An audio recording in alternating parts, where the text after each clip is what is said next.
Hi, everyone. I hope you had a great week. I'm pleased to welcome Jonathan Katianagi, who is our director of our Parks, Trails, Recreation Department.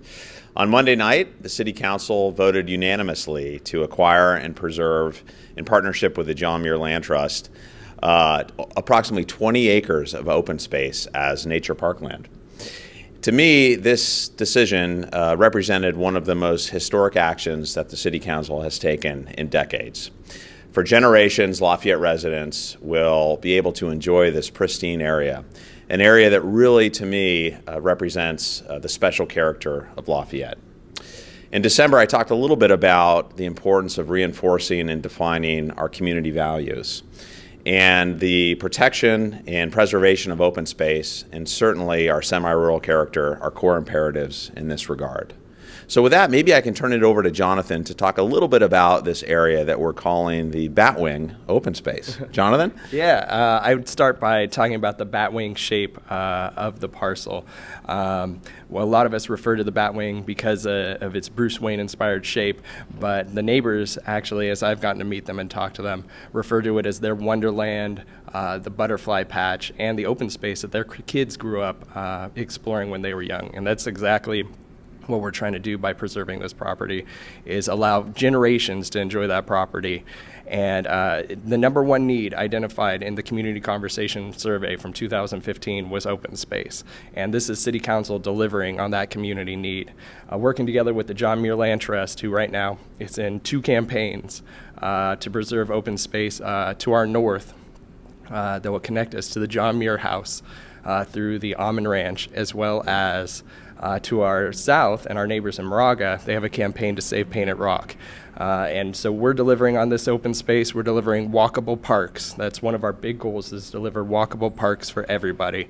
And to be able to, the neighbors of this Batwing property, for them to be able to finish their dinner, grab their kids and their dogs if they have them, go out to this open space and enjoy hawks, turkeys, deer, live oaks, and I actually brought in something special for us today. My favorite of all the nature that we can find in the parks.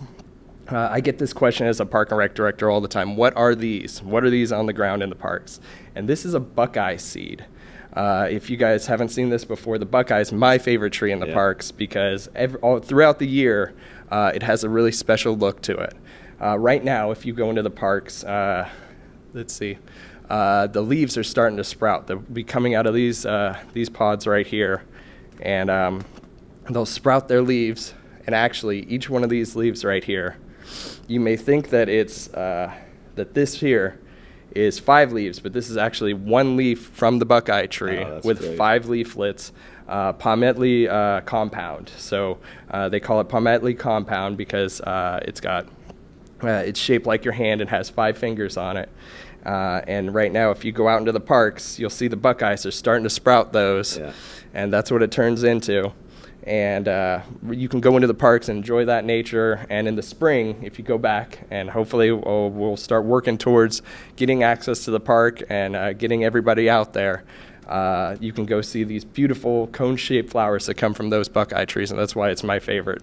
You get those beautiful cone-shaped flowers, and then by Christmas time, and maybe we'll have the park open by Christmas time, if you go out there, the trees lose all their leaves, and those buckeyes sit on the tree like ornaments. It's just the most wonderful, beautiful tree in this beautiful nature park.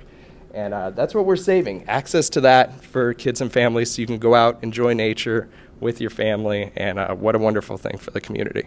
Great. Yeah. Well, I would like to personally thank you, Jonathan, for your leadership, the leadership of your department, our Parks and Trails and Recreation Commission, our Lafayette Open Space Committee, and of course our friends at the John Muir Land Trust.